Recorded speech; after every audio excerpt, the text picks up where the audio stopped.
안녕하세요, 김용서입니다. 제가 최근에 카메라 하나를 추가로 구입을 했는데요, 최근에 까본 제품 중에 가장 설레는 제품이 아니었을까 싶은데 이 제품은 바로 소니의 FX30입니다. 크롭바디 계열에서 최초의 시네마 라인 바디라고 생각을 하시면 됩니다. 올해 소니에서 크롭바디용 광각 렌즈 3개가 출시를 했어요. 이게 뭔가 크롭바디에서 짐벌에도 올릴 수 있고 좀 가볍지만 퀄리티 있는 한 중고급형 라인이 나오겠구나, 혹은 A7C의 크롭 버전 같은 게 나오지 않을까, 이렇게 예측을 하고는 있었거든요. 그런데 갑자기 FX3의 마이너 버전인 FX30이 출시를 한 겁니다. 출시한 지는 한 달 정도 됐고요. 구입은 상당히 어려운 편이었어요. 제가 온라인에서 구매를 못 해가지고 여러 소니 스토어에 예약을 한 상태로 겨우겨우 한 대 구할 수가 있었습니다. 가격은 269만 9천원, 270만원 정도의 바디입니다. 크롭 바디 치고는 굉장히 고가에 속하죠. 제가 기존에 사용하고 있던 메인 카메라는 알파 6400이었고요 거진 한 2년에서 한 3년 정도 사용한 것 같은데 굉장히 만족을 하고 있었어요. 근데 대부분 유튜브나 뭐 이런 촬영을 하다 보면 어떠한 선택을 하냐면, 중고로 가면 알파7 마크3 아니면 알파7C를 진짜 많이 가죠. 조금 더 올린다면 알파7 마크4, 완전 영상으로 가자고 하면 A7S3 혹은 FX3까지 이제 올라가게 됩니다, 업그레이드를. 그런데 풀프레임으로 가지 않고 동일한 크롭 센서 슈퍼 35mm인 이 FX30을 선택한 이유에 대해서 오늘 가볍게 이야기를 좀 해보려고 합니다. 스펙이나 기술 설명보다는 이렇게 유튜브 크리에이터의 기준에서 바라본 FX30을 선택한 이유가 될 것 같습니다. 제품을 보시면 아시겠지만 첫인상은 그냥 FX3랑 동일합니다. 디자인도 동일하고 형태도 동일해서 생각보다 조금 묵직해서 굉장히 그립감도 좋고 뭔가 감성이 있어요. 그래서 이 감성값인가 싶은데 결과물은 실제로는 굉장히 지금 좋은 편입니다. 제가 계속 찍고 있는 상황에서 보면 크롭 바디에서는 정말 거의 최상급에 속한다 라는 느낌을 받을 수가 있고, 솔직히 가려놓고 풀프레임 카메라들이랑 비교해본다? 라고 하면 저는 좀 잘 구분 못할 것 같은데요. 그만큼 결과는 되게 좋고, 제가 조금 이야기를 하다가 지금 촬영하고 있는 메인 카메라를 이 FX30으로 한번 바꿔볼게요.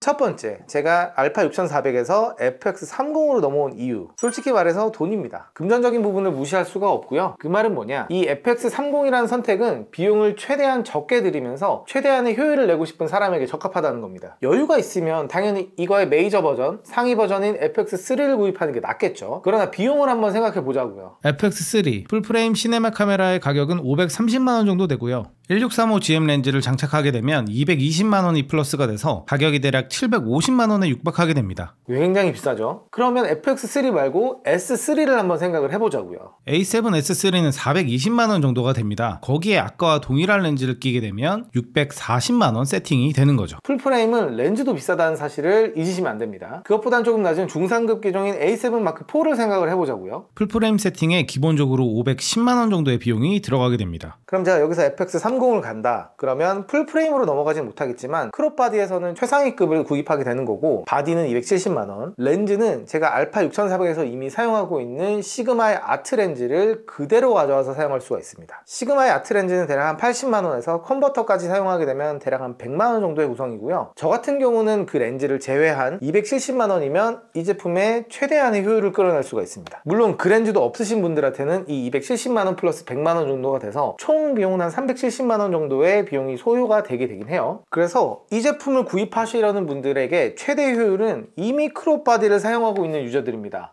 저 같은 사람이요. 가지고 있는 크롭 렌즈를 그냥 그대로 끼워서 사용하면 되니까 아주 많은 비용이 들지 않고 바디 교체 정도에만 비용이 들게 되는 거죠. 가장 베스트 케이스가 아닐까 싶습니다. 두 번째는 결국에 우리가 길게 봤을 때는 업그레이드를 계속 하잖아요. FX3와 모든 액세서리와 배터리까지 호환된다는 것에 있습니다. 3 정도를 사용하시는 분들은 그 FX3를 메인캠으로 쓰고 서브캠을 구입하려고 하실 텐데, 서브캠을 동일한 FX3로 구입하면 당연히 좋죠. 예산이 넘치면 뭐든 비싼 게 좋긴 해요. 그러나 서브캠에까지 500만원, 700만원을 들이기가 조금 어렵겠죠. 그런 경우에는 이 FX30을 사용하게 되면 같은 액세서리를 쓰고 같은 배터리를 쓰기 때문에 운용이나 이런 면에서 굉장한 효율이 있게 됩니다. 저 같은 경우는 이 FX30을 사용하다가 마음에 들게 되면 여기에 사용했던 모든 액세서리를 가지고 얘를 이제 서브캠으로 놔두고 메인캠으로 FX3를 구입하면 되는 거겠죠. 그렇게 되면 거의 모든 메뉴와 컬러 사이언스, 옵션들도 다 동일하기 때문에 후반 작업에 필요한 색 보정이라든지 이런 거에 있어서도 뭔가 시행착오라든지 추가 소요 시간이 덜 들어가게 됩니다. FX30의 선택이 꽤나 괜찮은 선택일 수가 있다는 거죠. 세 번째, 사진과 영상의 사용 비율을 고려해 봤을 때 저는 영상의 비율이 100%입니다. 그래서 시네마 카메라를 선택하는 것이 영상과 사진 비율을 고려한 카메라를 선택하는 것보다는 낫다는 겁니다. 200만원 중후반대에 같은 가격대에서 다른 라인업이 있죠. 알파7 마크4. 아마도 FX30을 살 바에는 풀프레임인 A7 마크4를 사는 게 낫지 않냐, 이렇게 얘기하시는 분들도 있을 것 같은데요. 사진을 생각하시면 마크4가 월등히 좋은 선택이고, 저는 영상만 100% 찍기 때문에 이렇게 장기간 촬영이 가능하게끔 쿨링팬을 처리한다든지 어떤 30분 초과에 있어서의 발열 이슈가 없는 FX30을 선택하는 게 조금 더 나은 선택으로 보였습니다. 그리고 소니는 항상 조금 좋은 기술, 촬영에 굉장히 용이한 그런 기능들을 신제품에만 위주로 넣어준다는 겁니다. 어떻게 보면 소니가 가장 아쉬운 점, 단점이라고 볼 수가 있는데요. 대표적으로 플래그십 바디라든지 상위 기종에도 넣어주지 않는 포커스 브리딩이라는 기능을 FX30에는 넣어줬습니다. 심지어 FX3에도 아직 펌웨어 업데이트가 안 돼서 들어가 있지 않아요. FX6에만 펌웨어 업데이트로 들어간 기능인데요. 단순히 포커스 브리딩만 생각을 하면 다른 상위 기종들은 언젠가 펌웨어 업데이트가 돼서 들어갈 수도 있겠지만, 어쨌든 제가 지금 촬영을 하고 있는 기준에서는 없다는 점, 그런 부분들이 되게 아쉬운 점이었고요. 그래서 소니 제품은 언제든 신제품이 좀 최고긴 합니다. 어차피 중고가도 많이 안 떨어지기 때문에 잘 사용하다가 중고로 방출해도 그만이기도 하고요. 더 추가 기능이 있다면 또 4K 120프레임 촬영이 된다는 겁니다. 알파7 마크4도 4K 120프레임 촬영은 안 되죠. 물론 FX30에 들어가면서 4K 120프레임 촬영이 1.6배 더 크롭이 되는 단점은 있어요. 하지만 저같이 실내 촬영을 기준으로 하는 사람들한테는 오히려 좋습니다. 저는 기본적으로 지금 광각 렌즈를 끼고 촬영을 많이 하는데, 접사라든지 클로즈업 샷을 찍을 때는 렌즈를 교체해야 되거든요. 근데 그럴 필요 없이 1.6배 확대가 되니까 그냥 4K 120프레임으로 모드만 설정을 하게 되면 가까이에서 내가 원하는 제품을 찍게 되면 1.6배 확대가 되기 때문에 접사가 됩니다. 그래서 제가 몇 번 테스트를 해봤을 때는 이게 훨씬 편했어요. 퀄리티 이런 걸 떠나서도요. 그러나 야외 촬영이 많거나 이 4K 120프레임 촬영을 굉장히 주로 사용하시는 분들한테는 그렇게 매력적인 포인트는 아닙니다. 저한테는 굉장히 매력적인 포인트였어요. 실내 촬영, 제품 프로덕트 촬영이에요.